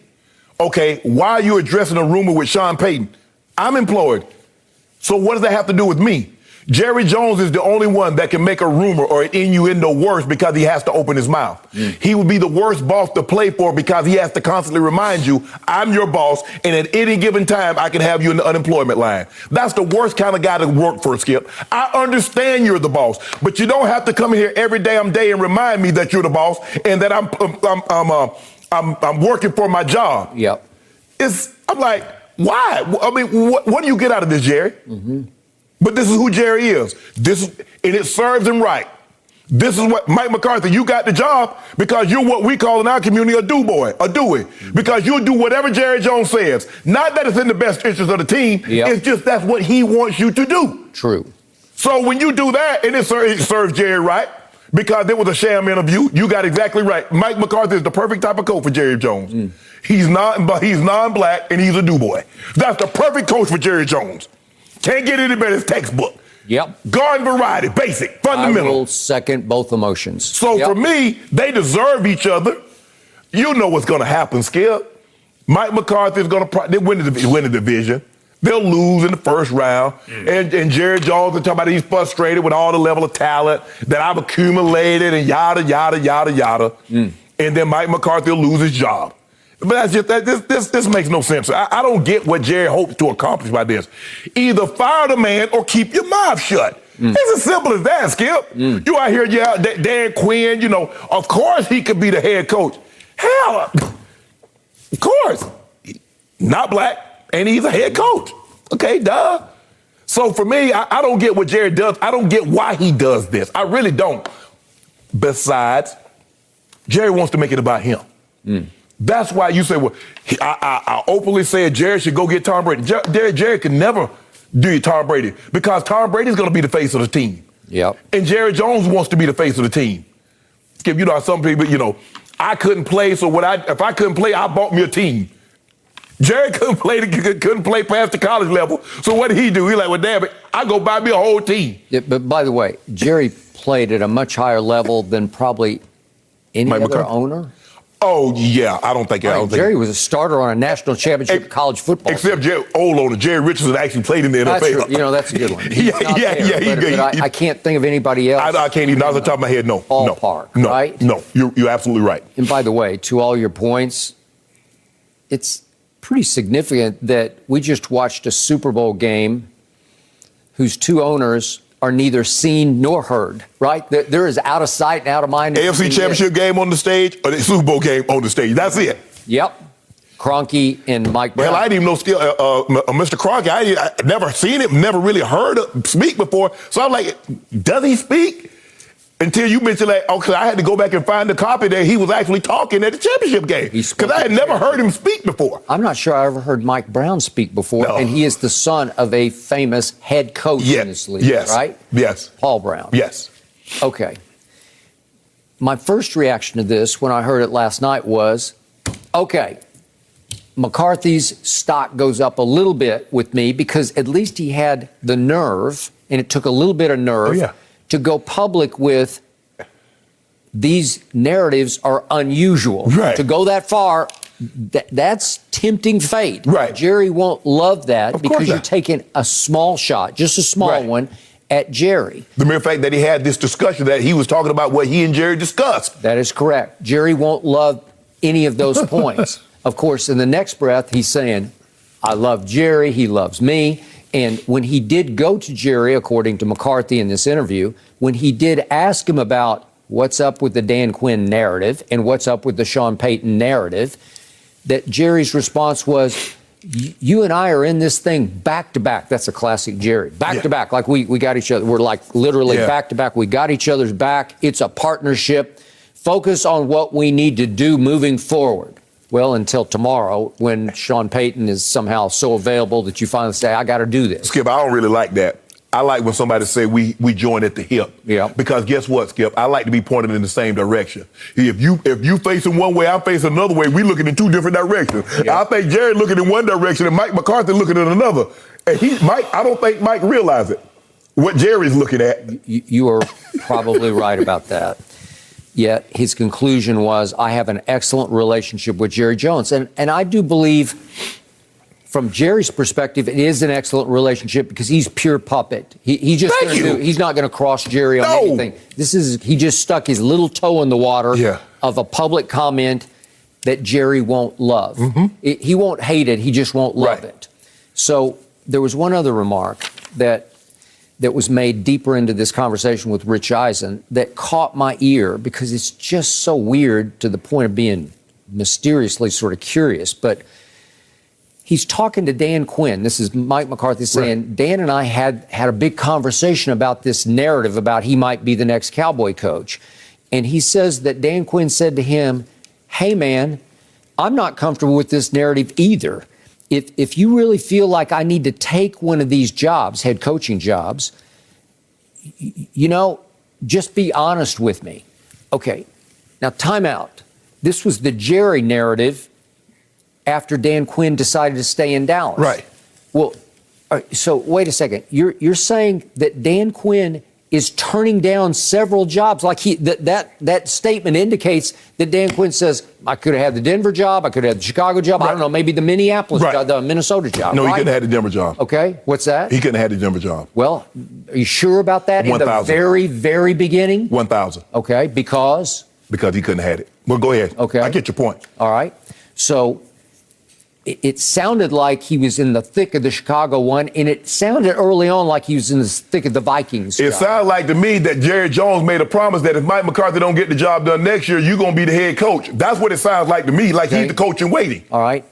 And he ain't got to wait long. The problem with coach in waiting is you can't get it in writing. No.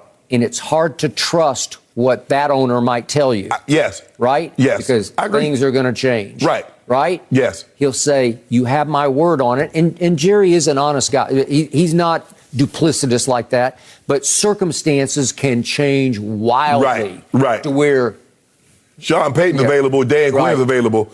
Dan Quinn not getting that job. No. And I still don't understand what Sean Payton's doing, but we'll find out sooner or later. I don't know. But the point is, there was all this narrative, speaking of narratives, around Dan Quinn that Jerry was trying to sell it that, well, I couldn't bless Mike McCarthy because I wanted everybody to think that Dan Quinn was going to get our job here, so that would take him out of the running for other jobs. Well, how should Dan Quinn feel about that? Like, you sabotaged me. You duped me. Yes. Right? Yes. You misled me and everybody else into thinking that I had a chance to get the job this year. Yes, correct. Like right here, right now. Right. No. Right.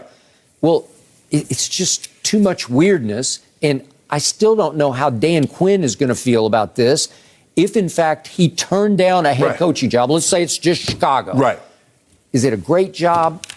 It's they got a nice defense, Skip. Robert Quinn and I think they have a nice young quarterback. Yes, but he's got ability. But you got to develop him. Yes, you do. But it's not the worst job. It's not getting a Matt Ryan, at an MVP level, which helped him get to a Super Bowl. Correct. But and Julio. Yeah, that is true. But in the end, I'm not sure he did himself that much good with Jerry with this interview. No. Which I love because he created in me a little bit of credibility that he had the guts to stand up and say, this is just strange what's going on in Dallas. And he also said, this only happens in Dallas. Right. Yeah. But that's the thing, though, Skip. This shouldn't have happened. It didn't have to happen. Jerry could have, even if it did happen, just shoot it down. But any innuendo, any speculation, Jerry's going to give it credibility because he's got to have a say on it, Skip. Most owners would not even give it. I'm not even going to justify that with a response. Okay. I'm not going to even dignify my time, giving you my time to address this. Okay. But not Jerry. All right. Now I got to dig back in my big picture about please drop the mic, McCarthy. I just believe he got overmatched. And I got oversold because I didn't look hard enough at his last 2 years in Green Bay when they went 7-9 and then 4-7-1 and he got canned. Well, something was going way south there. And he keeps talking in this interview about, I only want to focus on winning. Well, you weren't doing it. Focused on it there, right? Well, you was focused on getting massages on Saturday while somebody else was reported, right? And it just felt like after a year out that he couldn't get back in. Looked like he got overwhelmed by clock mismanagement. But that was always his issue. Yeah. And throwing challenges that unnecessarily. He just looks lost. He looks like a bystander on the sideline, and there's no energy on the sideline. And what I loved about Dan Quinn was the Thursday night game in which he came down out of the box because Mike McCarthy had COVID, and he put his cap on backwards, and he created life and energy and urgency on the sideline. What you like most about Dan Quinn is what Jerry Jones likes least about That is correct. And I do believe Dan Quinn has more of his own man in him than Mike McCarthy has. Yeah, I believe that too. But how much man can you have in you when you work for the Cowboys? Because everything's on Jerry's schedule, on Jerry's timeline. Yep. Unless you're Bill Parcells, and even then. And you got to go. And T.O. got there somehow. He didn't want to sign T.O. He did not want T.O. Charles Haley got there with Jimmy. He did. And see, here's the thing. Remember, Skip, he said there's 500 coaches that could coach this Cowboy team. He did. And Jerry believes, he also had a quote right in that same time frame, I could coach the you-know-what out of this team. But he don't want that scrutiny. See, he wants all the credit when things go well, but he wants none of the blame if things go bad. That's why he puts all that on Mike McCarthy. Yeah, there have been times I wish Jerry would have just tried to coach the you-know-what out of it, because then he would have gotten exposed and maybe he'd fire himself. No. Right? Skip, he'd been like Mr. Paul Brown. Let's head back to the NBA. No mercy. Well, Giannis dropped 50 points in the Bucks' 128-119 win over the Pacers last night, and he only needed 21 shots to get there, which is the fourth lowest shot total in a 50-point game in NBA history. It was a Greek Freak's first 50-point game since the closeout win in the NBA Finals last summer, and after the game, Bucks head coach Mike Budenholzer said, quote, he's special. It is hard to fathom. Shannon, is Giannis now separating himself from the rest of the league as the best player on the planet? We had this conversation at the start of the year. Everybody was talking about KD and this guy and that guy. Who did I say was the best player in the NBA, Skip? And you were wrong. You're wrong now. Old freak. Yep. Old Greek freak. Yeah. Yeah, he did it. Well, he can freak the Lakers, but that's... Did you freak Indiana last night? Yeah. Did you know? That's big. Hold on. Way to go. Let me ask you a question. Did you know who's leading the NBA in scoring? I'll give you one guess. Huh. Doo-doo-doo. Man, go ahead and get this before the time run out. Huh. You know who it is. Where's Kevin Durant been? On ice? 29. Mothballs? The best ability is availability. That's not Giannis's fault. 29, 11, and 6. That's what he's doing right now. And on the defensive end, he's about to do something no other player's ever done twice. MVP, Defensive Player of the Year. Has any other player ever done that more than one, Skip Bayless? I didn't think so. That's where he's at. So he's far and away best player on the planet. If you take the totality of what he does, offensively and defensively, absolutely. It's not even close. Now, this is what he did last year to your guy. Against Kevin Durant in a 7-game series, he went 32-13. And then he said, you know what? I can go to an even higher level than that. 35-13-5 on 62% shooting in the final. And in the closeout clinching game, hit a 50-piece on him. 50-piece nugget. On DeAndre Ayton. Sweet and sour. And put no napkins in the bag. Made a mess of them, Skip. Sauce everywhere. And he just did it last night. At some point in time, you're going to have to give a man his credit, Skip. I've acknowledged it. You know I'm the biggest LeBron James fan. But Giannis Antetokounmpo right now is the best player in the NBA. He is the best player. And I think it's about time you give him credit. Now, I can't let you keep blaspheming and putting scorn on this man's name. You ought to be ashamed of yourself, Skip. I haven't spoken. You ought to be ashamed of yourself because what you're about to spew is not right, Skip. It's not right. Spew a whole bunch of truth all over your argument as usual. All I know, if Kevin Durant would have had a 50-piece in a closeout game in the NBA Finals, it would have been stuff of legends. And we barely mention this man. What Jordan did in the finals when he got 45, we talk about that. What other guys have done in NBA Finals game, we barely mention this man 50-piece in a Game 6 clinching game, Skip. Why is that? And he got 50 on 21 shots. How in the hell Adrian Dantley got 50 on 17 shots? I'll never know. Well, he shot a bunch of free throws. AD could get to the free throw line. He could do that. But this is the guy right now, Skip. He's the guy right now. You have no idea how wrong you are about this. This isn't even close because when Kevin Durant comes back, that 7-foot monster that he is, it ain't even close between him and Giannis or him and anybody else on this planet. He is far and away the best player on this planet. We have never seen anything like this 7-foot monster shooting mid-range jump shots or three-point jump shots. Any kind of jump shot you want to shoot, he can shoot them against a guy that you're pushing as the best player who's got little to no jump shot. Well, he's shooting 38% on threes over the last month. Over the last month, yeah. He's a little hot streak. But what did we see when those two met head-to-head last year? One advance. We saw Kevin Durant, by even your own admission and confession, going 1-on-5. You said it right here. Well, he was 1-on-5. I've seen that before. It was Kevin Durant against the world. And not only was it 1-on-5, but the defender he had to deal with every possession of 7 games was one P.J. Tucker, who's not there anymore, and he makes it as difficult on Kevin Durant as you can get. And yet Kevin outscored Giannis over those 7 games, 35 a game to 32 a game. Wow. What about rebounding? Interesting. Well, Kevin doesn't try to rebound like Giannis does, but he gets 11. What about shooting, shall we? Should we look at the shots? Should we look at the three-point shooting? Your man Giannis shot 26% from 3 in those 7 games. Your man Giannis, you're trying to make the best player on the planet, shot 48% from the free throw line. That is beyond LeBron pathetic. You're disqualified, you're over, and you're out because Kevin Durant's going to make 90% of his free throws. I'm sorry. When did he get it? Kevin Durant put on the greatest 7-game display I have ever seen from start to finish with no help. He had Kyrie for a little while, then he had no Kyrie. Then he had James, and he didn't have James because James is playing on one leg and is basically already quitting on Kevin Durant. You go. Now the man was quitting last year. Was he not a liability? I came in here every morning for 7 straight games and said, James Harden is now a liability for the Brooklyn Nets. And in that game 7, Kevin Durant made, I think, one of, if not the greatest clutch shot in any playoff game I've ever seen, this side of Jordan's shot at Utah on the walk-off. But what a shot this was, and his little toenail is on the line. I thought it was good at the moment. Man, you see the referee, I think that might be Josh Giddey. Yeah. He got 2.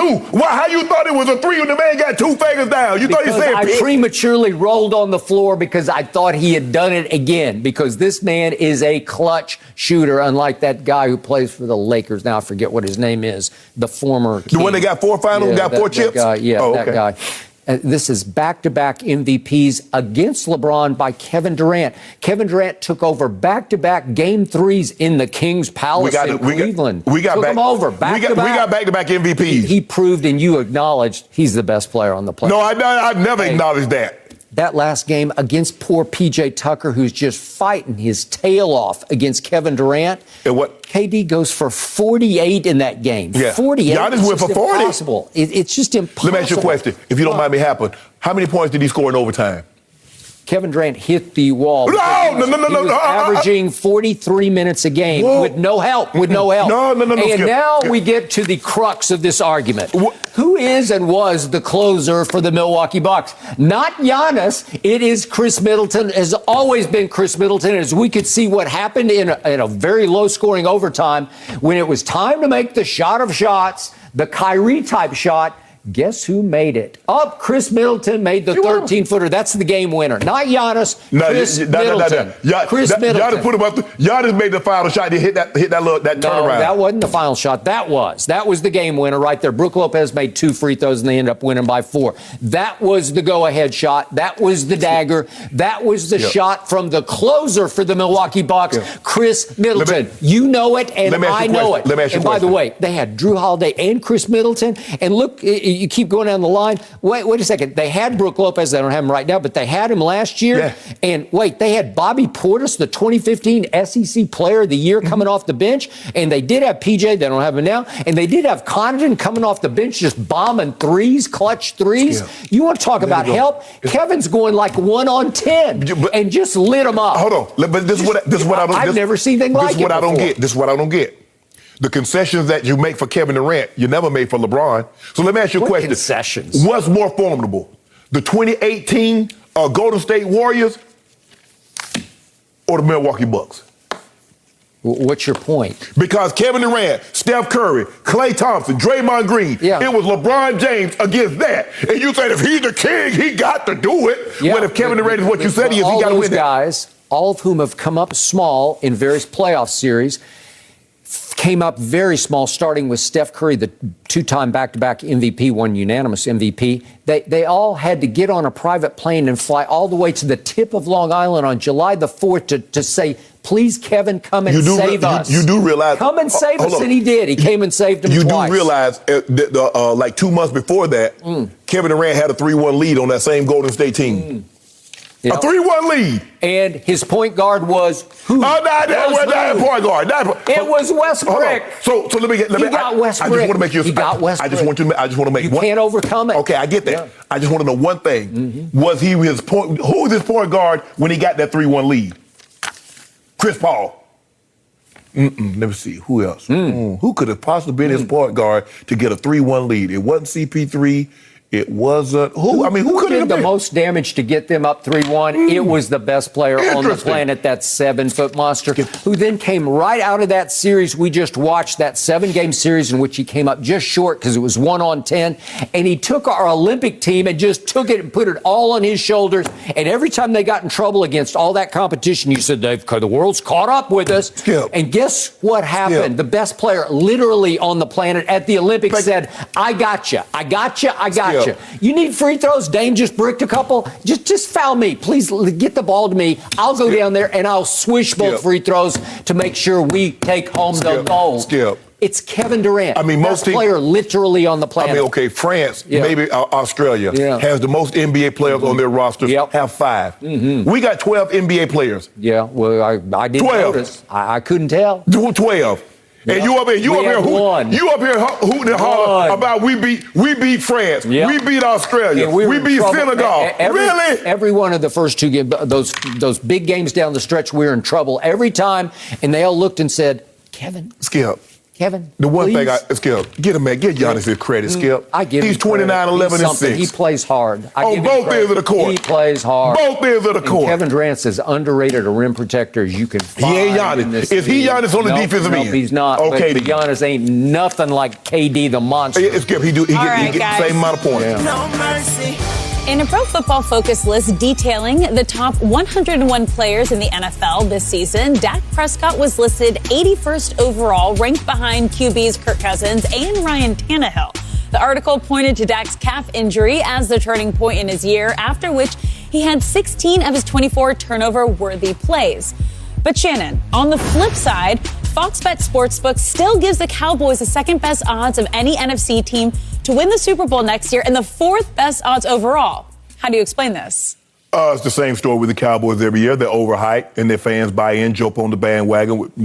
They jump on the Cowboys train with both feet, like Skip Bayless has done his entire life. And he got very fortunate at a very young age. He saw some success, but he hadn't seen a whole lot in his last quarter century. And it must be very frustrating for you to wake up every day and know you got no chance of winning a Super Bowl. I've seen a lot of success in my time. You ain't seen a whole lot lately. So I'm glad you got a great memory because you could, because that's all you got. No hopes, no aspirations, just memories. That's what you got. So I'm not surprised. Okay, fine. But you and I both know your quarterback. Now, I'm tired of people saying Dak's a young quarterback. Dak's not young. I give you that. He's correct. Correct. He's heading into year 7. He is. Joe Burrow is young. Justin Herbert is young. Dak Prescott is not young. He's young as far as age. He was 28. But in far as quarterbacking, he's not young anymore. Now, he beat up on Dak little great bad team division. Did you know in 6 games against his division, he threw 17 touchdowns with 3 picks. In 10 games outside, he was 20-7. Now, when you play a bad team, you put up 99 QBR against Philly backups, a 93 against Atlanta, 86 against Carolina. Oh, Dak! MVP. Did I tell you Dakota Rain Prescott is going to be you quick to do this, going to be your worst night where you point at me and all. I'm like, I'm so skipped. Hey, I'm feeling some type of way about the Cowboys this morning. Yeah, exactly. That's what I'm saying to you. Yeah. Skip, look. You know this. Your quarterback always underperforms. Your offensive line is getting older. Although Zach Martin did grade out relatively high, you see your left tackle missing more and more games. He's not the same anymore. Amari Cooper has had maybe 3 games that could justify making $20 million a year. Zeke, I told you. You told me Zeke was going to have a bounce back season. That's what you told me, Skip. And it didn't happen. Didn't happen. You're not going for a little while. You're not going to the Super Bowl. For 6 games. Go ahead. You're not going to the Super Bowl. Get that thought out your head, because I know we got the Super Bowl next year, and we're going to be on location in Arizona. Unfortunately for you, a lot of Cowboys fans will show up, but their team will not be there. Just a quick aside before I have to wallow in my depression over here over everything you just said, none of which I can disagree with. Just a quick aside, I just heard our man Chris Broussard talk about the great Eddie Robinson, and I just have to say, because it gave me goosebumps, I got to spend a week with Coach Rob once upon a time back in the 70s when I worked for the LA Times here right out of college, and I got to tell you, he personified greatness to me, and I wish that our younger viewers could understand what he did for so many young black players. It became a pipeline to the National Football League. And Doug Williams was there. He became the first black quarterback, obviously, to break through and win a Super Bowl for the Washington, and you know what they were. But the point is, I just wish he could have coached in the National Football League, because he would have coached at the highest level, because he was as gifted as any coach I was ever around. I just had to get that out of my heart. Now, unfortunately, back to our regularly scheduled program. When I heard this past Monday that my Dallas Cowboys were the second favorite in the NFC to get to next year's Super Bowl, behind the Rams, and it's close. The Rams are 11-1 and Dallas is 13-1. When I heard that, it sickened me, it saddened me, because once again, I'm being teased into oblivion. Yes, you are. Because I'm trapped. I'm a prisoner of not just a moment. I'm a prisoner of another season in which, are we going to win the NFC East? I'm pretty sure we are. Maybe you'll bet against me. Maybe I'll give you the field. Maybe you'll talk yourself into Philly or Washington or somebody. I don't know. But we should win the East, because I just don't see enough firepower unless Washington goes out onto the marketing and lands a big-time quarterback somehow. And I don't quite see that happening. I mean, if Aaron Rodgers went to Washington, would I be threatened? Yeah, I'd be a little threatened. Russell Wilson, maybe Russell Wilson, but I don't see that happening. Neither do I. And I do fear Jalen Hurts, but I'm not sure their team is good enough around him to threaten my team. And yet, I keep reading and hearing my team is loaded, and I keep saying, where exactly? Because on this Pro Football Focus list, our man Zach Martin, that right guard, Hall of Fame bound, obviously. He will join you in Canton someday. He ranks 4th overall on this list. So he graded as high as you could grade for a guard, right? Yes. And he's only 31. And Trent Williams, the left tackle for your San Francisco 49ers, graded number 1 on this list, ahead of Aaron Donald, 1 slot ahead. Well, Trent Williams is 33, so you'd say, well, if Zach Martin's 31, it just feels like, to a point that you've made, my road graders are starting to wear down and out. They've graded so many roads that were snow and ice that they're battered. They feel like they're 31 going on 40. Yeah, for that 4 or 5 year stretch, Skip, when they went from DeMarco Murray to those first 3 years of Zeke, they were running people off the field. And it's hard for them to stay healthy, especially my left tackle, Tyron Smith, he's 31. He ranked 28th on this list. Right. Well, if Ty Smith is 28th on this list and Zach Martin's 4th, well, I got 2 of the top 30 at 2 premium positions. You'd say, okay, but I don't trust that they're going to stay healthy at all. And I don't trust they can play at that level for even the games that they do stay healthy at. And then Zeke, I'm just done. I'm out because how can I not be out? What did you see down the stretch from him? Unless you go full on Tony Pollard, and is he strong enough to run between the tackles and be your primary back? Probably not. He's a little more luxury. He's a little more third downish. And is he going to be as good in blitz pickup as Zeke? No, he's not, because that's the best thing he does by far, and he's right at the top of the list. But that's not going to win you a lot of football games. So my point is, everybody disappointed me this year, starting with the quarterback. So in the end, you talk about Dakota Rain Prescott. It's spelled R-A-Y-N-E. Well, some days I come out here and spell it R-E-I-G-N, as we're going to reign, as in win it all. Right. And some days I come out here and I spell it R-A-I-N because it just rains on my parade, right? Yes. It does. Yes. I just get rained on because he slumped. He digressed. Right. He regressed. I'm sorry. In the end, I've come to the reality where going into this year, I said, he's either going to go one way or the other. He's going to show me, because now he makes $75 million, and Jerry paid him like he's a top pick in the draft. Well, some days number 4 plays like he was the 4th overall pick, and there are other days he plays like the 4th round pick that he was. Yes. And I think he's much closer to a 4th rounder than a number 4 overall pick. So how far can you go with that inconsistent play? Yeah. It's you can win the East if it's on a silver platter. Can you win a home playoff game? Because you're going to get one. And it's going to be San Francisco. Well, and what's going to happen? You're going to come close. Right. But you're going to lead the league in penalties because your head coach is a nightmare to me. That's why you're going to lead the league. You're going to lead in takeaways maybe because Dan Quinn's still there. But if you lead the league in penalties, what will happen in the playoff game? They'll cost you at the most inopportune time. You'll set your franchise record for playoff game penalties, and that's what they did against San Francisco, and that ultimately was why they lost that game. But, Skip, this is what you know. In the playoffs, you're going to play 3 or 4 good teams. There's only one bye. So let's just say, for the sake of argument, they don't get the bye. So they got to play 4 games in order to get to the Super Bowl and win. Dak has to play really well against 4 good teams. He does. To win it. Have we seen Dak Prescott play 4 consecutive really good games against really good teams? We see them play against, who was that? Miami. We see them against the Giants. That was the opening 3 of 2019. That was 2 games, Skip. And then they played a good time. I say, Skip, the fool go. They playing some not really good teams now. That. So that's what we got to see from Dak. I'm tired of y'all talking about, oh, he's still young. No, he's not. It's time for him to put together a season in which the Cowboy faithful that's so ardent in their support of the Cowboys can be proud of, because Dak has underperformed. Dak has not performed. The rookie year, Skip, I give you that. The rookie year was sensational. He was rookie of the year. But this is not good enough. You cannot win with the inconsistent play that Dak Prescott has been giving you in the last 5 years. Which is why I got to tell you, you're catching me at a bad moment. I'm burned out from the season. I'm wrung out. I'm strung out from the season because it suddenly hits me right between the eyes. I'm going to have to do this again next year because they're not going to go lay in the weeds. No. They're not going to sneak up on anybody.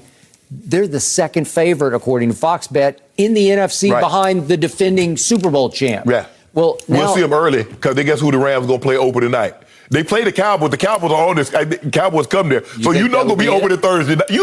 Well, a couple of years back, they did open it. So it was the first game at SoFi. Yeah. It was opened by America's team, right? And you know Thursday night the Rams get to drop their banner. You know who's going to be opening Thursday night. You want to go? We have to sit in a field level box? No, you want to sit up? You want to sit up high? Well, I don't think you have any pull. I don't think you're really plugged in. You can't get me a premium seat. Where you want to sit? Tell me Shannon, do you? You know what? You should be asking me, where do you want to sit? I got some connections. I got the hookup. You got the hookup? Yeah. I would love to see both of you guys I know at Jerry a game. Jones personally. You go in this bike seat because you don't want me in this bike because I'll be rooting for the Rams. No mercy. LeBron's Lakers are currently stuck in a 3-game losing streak and are hoping to get a win tonight as 5-point underdogs against the Jazz. Now, after tonight, LA gets 8 days off for the All-Star break, but if the season ended today, they would be in 9th place in the West and facing off with Portland in the winner-go-home round of the play-in tournament. So, Shannon, let's look ahead. What record do the Lakers finish with in the regular season, and what seed do they get? Well, I think they're currently the 9th seed. I see them staying in that position. I would say there'll be 2 games under 500 at the end of the season. They'll be 40 and 42. Skip, this is a team that's destined for the play-in game. Now, if somebody told me over the next 25 games, Anthony Davis is going to play like his first 5 games back, I say, well, there's an outside chance we can move to the sixth spot. I don't believe we can move up much higher than that. But I don't see how they avoid the play-in game. They've just been too inconsistent. I see what I've seen for the better part of half the season. So this is what you are. You can't convince me that all of a sudden you can flip a switch. You can't. The players that you have are the players that you have. They play the role that they play. They do what they do. So for me, I've seen enough. I have no confidence that Anthony Davis is going to play consistently great night in and night out. And Russ is what Russ is at this point in time. I mean, he wasn't bad the other night against Golden State. I can live with that. 17-8-8, 17-8-5, whatever it was. I can live with that. He wasn't inefficient. He didn't turn the ball over. But Skip, this is who they are. The Lakers are who they are. At some point in time, we just got to say, you know what? Damn it. That's a snake. That's a snake. He's crawling, he's hissing, he's rattling his tail, shaking his tail. That's a snake. At some point in time, the Lakers are a bad team. And we just got to look at them. They're a bad team. They got a historically great player, and 2 75th anniversary players on their team. That's what they are. A snake without fangs, defanged. Yeah, right? they ain't doing nothing. Well, they bad, Skip. I'm just disappointed all around. I can't brag. I can't be happy. I can't wear my jerseys. And yet, what? Last night I sat here looking at this, and I kept thinking, come on, they're still the Lakers. They still got the king. And AD, I thought he was a top 10 player coming into the year. Hadn't always played that way. Yes. By the way, the 2 ADs in L.A., one for the Rams and one for the Lakers, they do have one thing in common. Their motors don't always run hot. Both Aaron Donald and Anthony Davis, their issues become when they don't play hard enough, because Aaron Donald hasn't played consistently hard. He played it in the Super Bowl because he smelled blood. And he was up against the worst pass blocking line in the history of the Super Bowl. And he showed up and showed out. I give you that. He basically took over the game in the second half. Well, see, that's what they should have done against the Golden State. I got it. But every once in a while, when I least expect it, against Joel Embiid, Joe, he just, it's like, oh, there he is. Yes. Oh, there's that guy, because he just went into Philly and just flat out outplayed him from start to finish. Yes. I said, that guy's a top 10 player. Heck, that night, he's bordering on a top 5 player against the guy who's now the favorite to win the MVP, right? He was until Giannis did what he did last night. Well, we could make that case. I got you. But the point is that I keep looking at your firepower on this roster. If Melo comes back, Melo's been really good for them, playing his little role. But when he comes in with his 20 minutes, especially at home, he can get cooking for And when he does, he'll shoot you out of the gym at home, not on the road, but at the crypt. Man, can he? Oh, and listen, Malik Monk is explosive, man. Yes, he's even explosive at the rim, but he's especially LeBron just hunts him for threes, because when he gets rolling, he can shoot you out of the gym, right? Yes, and I look at Russ, if he just sort of plays his little part like he did at Golden State, it's a pretty good little part, right? If he just stays out of the way and he takes maybe 2 threes and makes one of them, and he turns it over once, I'll even give you twice, then you're good to go, right? And yet, in the end, this is just me. I am seeing your man LeBron. This is no disrespect. This is a fact of life. I'm seeing for the first time age is starting to kick in a little bit, where he can't sustain it. He can't sustain it, so he can't just say, "I got you." Tonight, I'm going to put this whole team on my broad shoulders, and I'm going to weight room you. You know, like I'm just going to carry you through this game.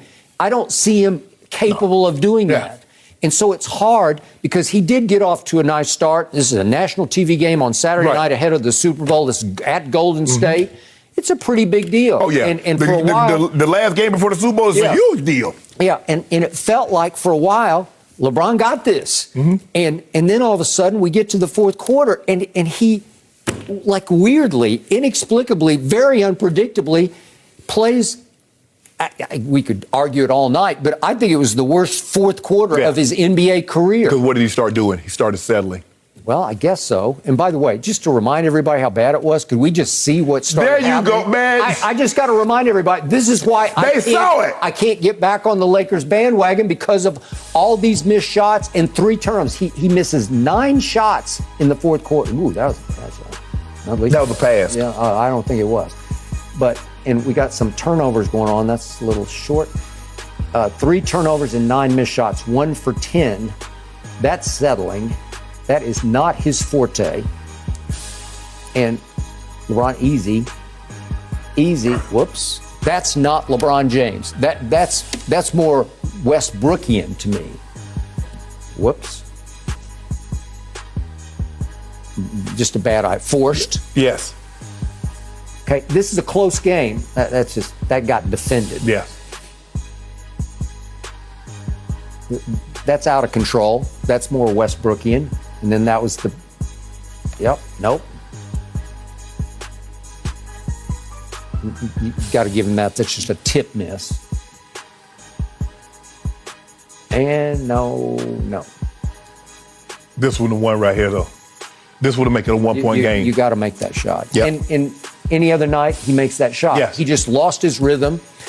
I think he lost his legs in the fourth quarter. I think he's just playing too many minutes. He's still top 5 minutes played in the league on average. And it's why I just don't see how they can improve much over 5 games under 500. So in the end, I got to go 5 under 500. They're going to stay so they'll hang into the 9 seed. And listen, weirdly, Portland is starting to catch fire because Anthony Simons has been crazy. Because they finally said, it's yours. Here, you do this. Right. And obviously they don't have Dame right now, and then they got rid of CJ. Right. And all their veteran, like near stars, obviously Covington and Powell, they sent into the Clippers.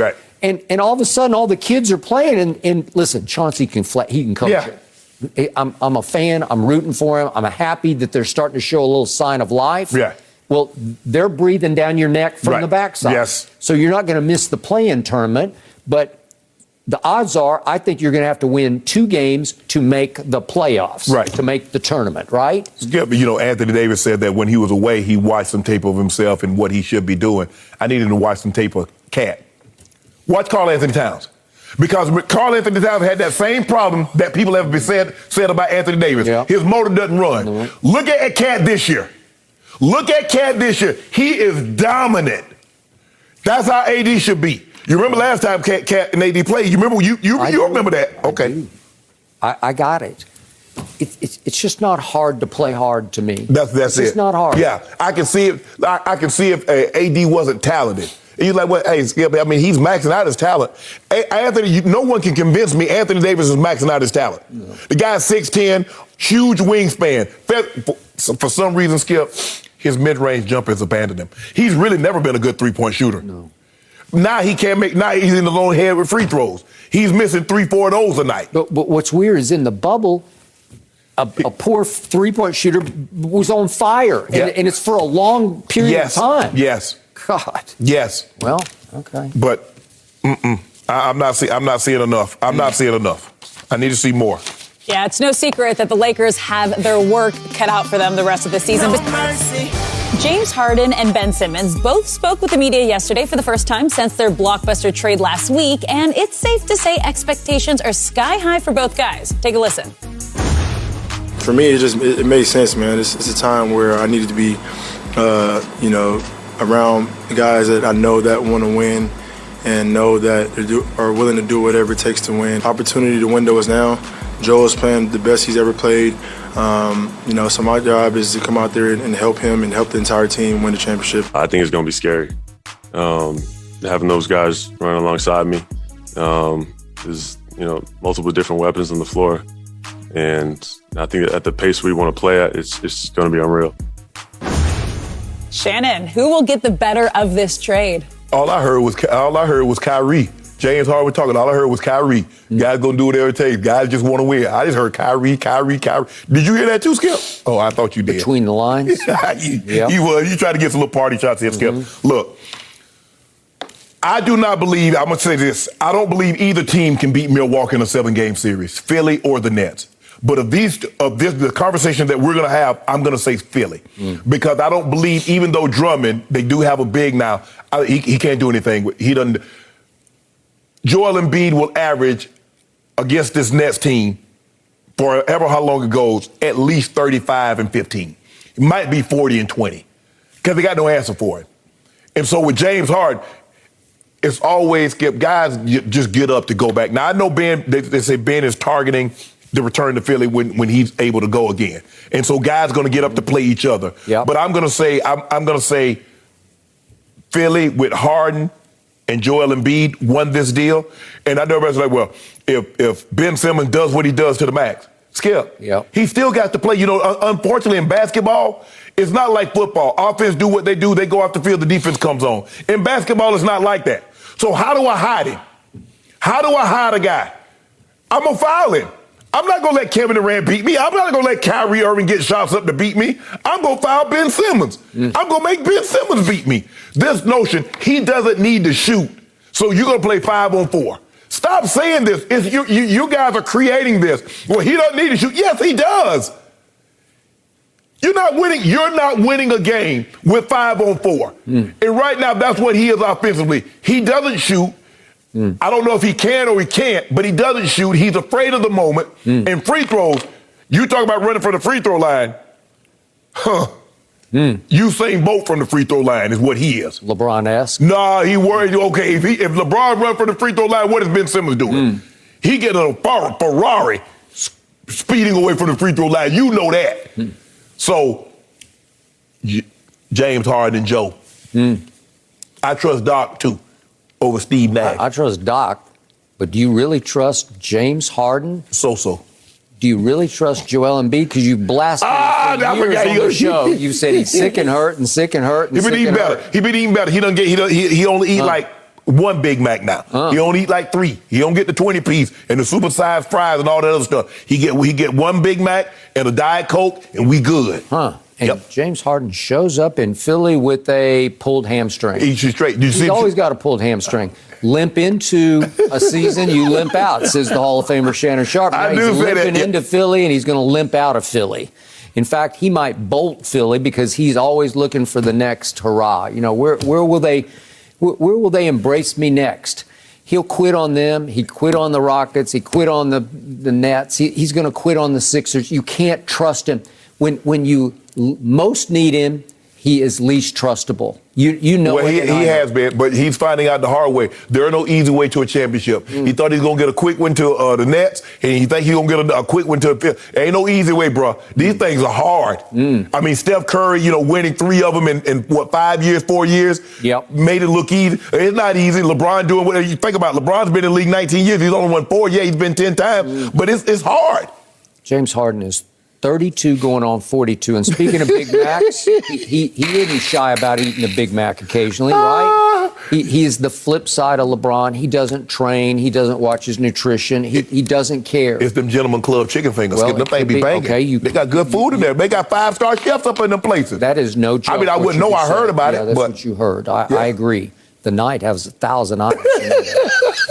Okay, so the point is, I will give you one concession here. Okay.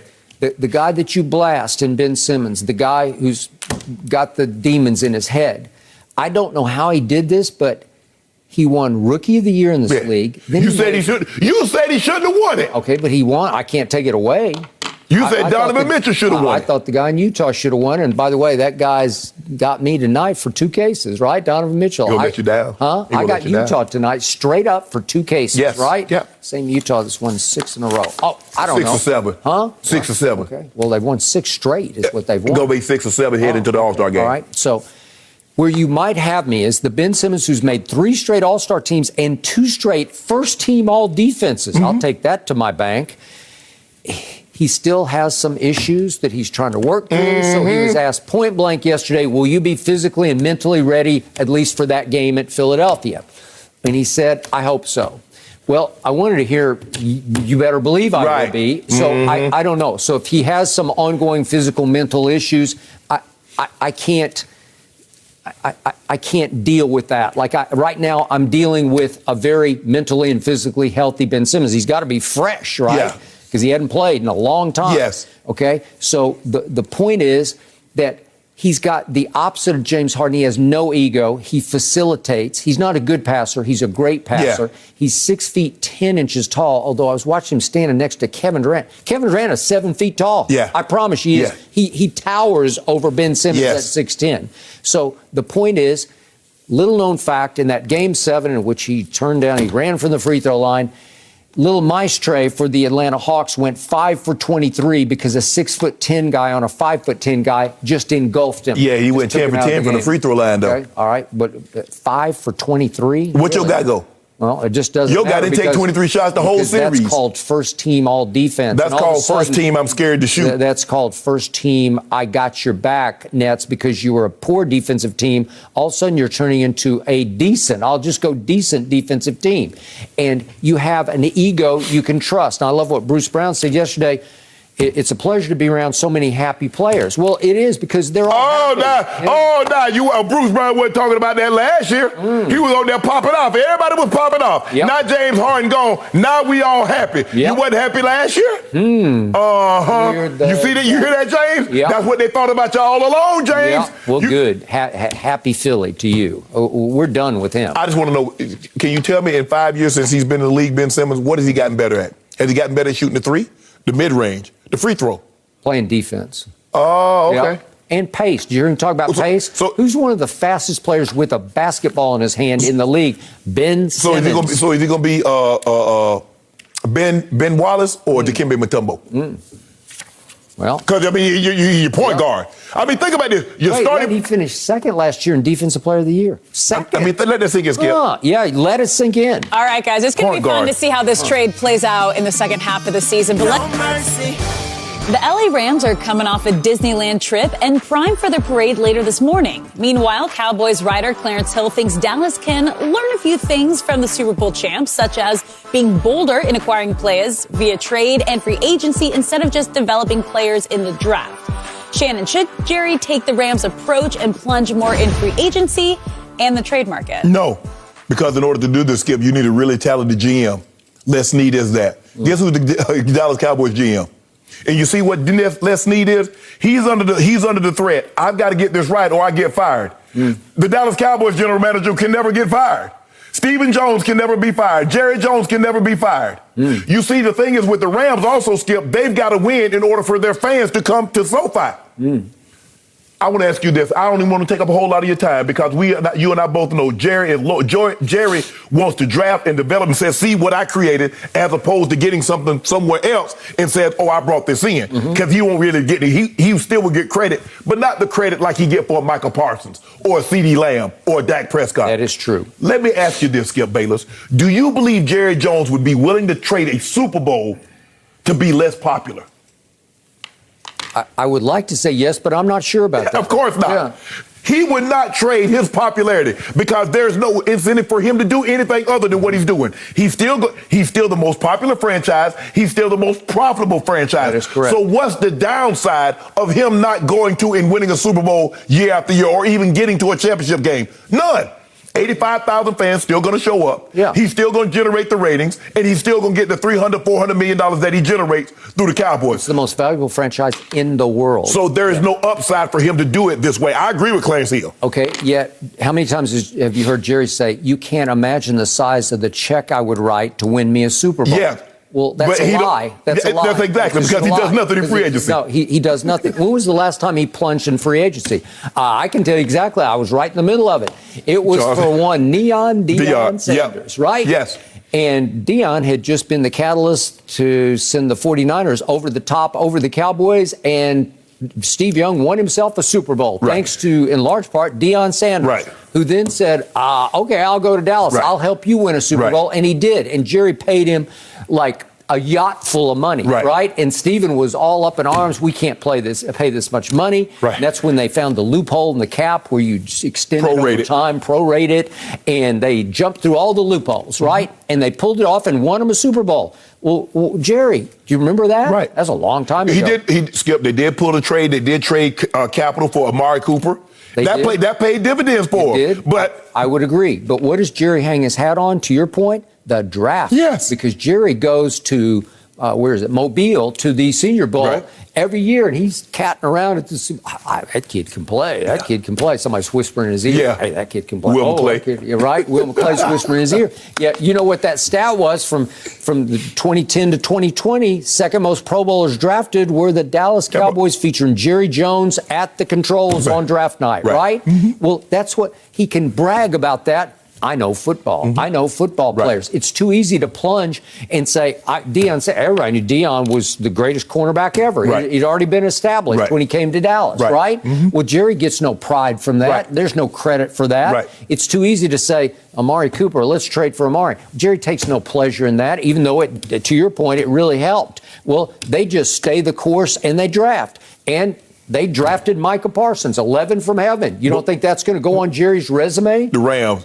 We need a quarterback upgrade. Okay, man, man, we need another rush to go Aaron Donald, Von Miller. Okay. Man, we need a third receiver because the other guy, man, he ain't cutting it. Go get OBJ. Okay, and by the way, they have also drafted on top of that, because if you get Cooper Kupp in the third round, home run. Robert Woods. Whew. So it's not like they had to go get him, right? They signed him in free agency. Andrew Whitworth. Yeah, that's because he was at Cincinnati. You got to go get him. It was huge. Left tackle, solidified, right? But Skip, what's the up? I believe Jerry would rather be popular than win the Super Bowl, because that's all he talks about. The merchandise that he sells, the fans. Well, I wish we could have standing room. He wanted to open the playoffs, Skip. He wanted to open up there so they have standing room only. Right. He wants to feed his own ego. He wants to win it his way. As opposed to the easiest way, because he's got as deep a pockets as anybody. He could go Kroenke-esque. Right? Of course he could. Come on. Of course. Really? Yes. You can't imagine the check I'd write. Because here's the thing, though, Skip. The fans are going to be there regardless. Yep.